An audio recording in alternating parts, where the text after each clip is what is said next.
Pigios kolonėlės.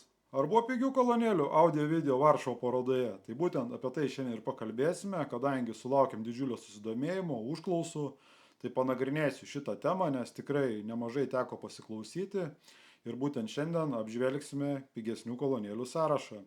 Na ir video pabaigoje užeisime į Technics ekspoziciją ir pasižiūrėsime patefonus, na ir kitą Technics produkciją. Tai tikiuosi šis video jums patiks. Nepamirškit paspausti like, parašyti komentarą, o dabar važiuojam.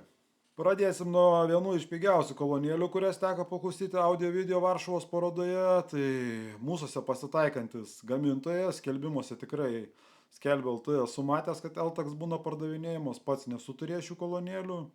Na, smalsumo vedamas jau pro šalį, grojo muzikytė, žiūriu, neblogai groja ir užėjau pasiklausyti. Tuo metu buvo eksponuojamos ne pačios didžiausios, bet, na, vienu žingsneliu žemiau kolonėlės. Jų kaina buvo apie 1000 eurų, tikrai nustebau, tokios didelės, tokia nedidelė kaina. Ir ką išgirdau, man tikrai labai patiko, tai tikrai nustebino, kadangi kolonėlės tikrai nebuvo brangios ir sugroja neblogai. Kam aš jas rekomenduočiau? Manau, rekomenduočiau, na, kas nori įeiti į šitą hobį, nenorite pirkti senų, norit pabandyti, pasiklausyti dėl fono, mėgstate įvairią muziką, tai manau tikrai vienas iš tų variantų, kuris tikrai ne mane vieną, bet dalį mano administratorių irgi nustebino, kad taip pigiai ir visai neblogai susigroja. Holofoniai. Na, šoksim į aukštesnę kainos kategoriją, tai rekomendacijas audiofilom. Tikrai ne pirmą kartą girdėjau šio gamintojo kolonėlės, praeitais metais teko paklausyti mažesnių modelių, šiais metais didesnių ir garsas holofonį mane visą laiką stebina. Tai tikrai įdomi filosofija, popieriniai garsiakalbiai, tikrai kokybiškai pagamintos dėžės, tas įtakoja labai puikų garsą. Klausiau per šias kolonėlės daugiausiai, kai buvau užėjęs, na, klasikinę muziką, džiazą, vokalo, tai tikrai šie muzikos žanrai suskambėjo per šias kolonėlės labai gerai. O kokia kaina šių kolonėlių? Na, Number 4 modelis kainuoja apie 2500 eurų. Tai rekomendacija audiofilam, kurie klauso tokią ramesnę muziką.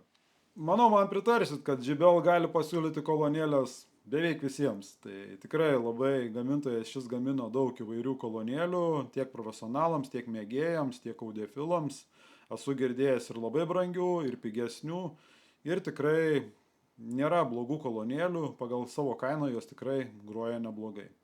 Tai džiaugiuosi, kad JBL gamina, kad turi ką pasiūlyti įvairaus lygio audiofilams ir muzikos mylėtojams, tikrai puikia kompanija ir rekomenduoju, nes JBL kolonėlių kainos prasideda daugmaž nuo 600, kiek teko domėtis praeitais metais, kai klausiau parodoj bokšto tipo kolonėlės už 600, tai tikrai visai neblogai grojo ir kas norit pradėti domėtis, šiaip norit pasiklausyti muzikytas, tai tikrai neblogas variantas pagal savo kainą.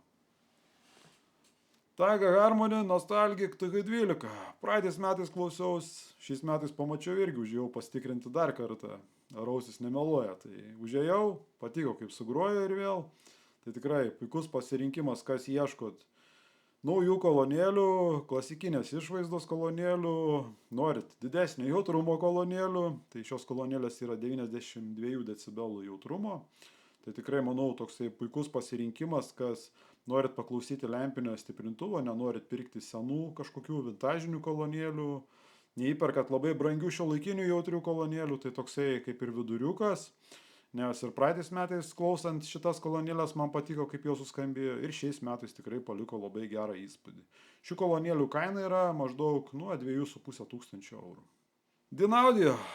Dar vienas gamintojas sąraše, kuris gamina labai plačią gamą kolonėlių ir man labai patinka Dynaudio filosofija. Labai kokybiškai pagamintos kolonėlės, nuo pigesnių modelių iki pačių brangiausių. Ir esu pats turėjęs Dynaudio ir pigesnių, ir modifikavęs, ir klausęs ilgą laiką ir labai buvau patenkintas rezultatu. Nuolat pavyksta išgirsti Dynaudio naujųjų, brangesnių kolonėlių, irgi labai džiugina ir stebina mane Dynaudio skambesys.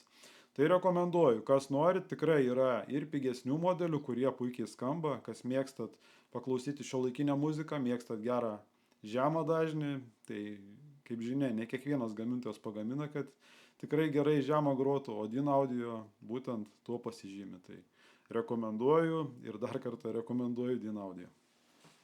Technics, tai legendinis gamintojas, į kurio ekspoziciją irgi užėjom pasižiūrėti. Pasižiūrėjom, ką pristatė, apžiūrėjom įvairius gaminius, tikrai turi ką pasiūlyti, bet mane labiausiai Technics ekspozicijai domina patefonai, tai užėjom, pažiūrėjom naują pristatomą patefoną.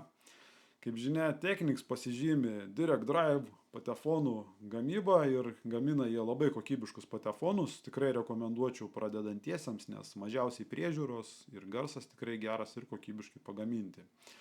Tai tokia įžanga į kitą tikriausiai mūsų video. Manau, kitame video pakalbėsim daugiau gal apie patefonus, nes irgi nemažai apžiūrinėjau, pasidalinsiu savo įspūdžiais. Kas norit papildomo turinio, pasižiūrėkit mano Patreon. Patreon'e yra papildomų epizodų, šią savaitę kalbam apie Edvardo Naulicko sistemą, testukas audio yra, apie CD grotuvą šiek tiek pakalbu, tai kas norit, kas galit, prisijunkit prie mano Patreon ir už kavos puodelio kainą pamatysit visus papildomus epizodus. Na, susitiksim neužilgo, iki.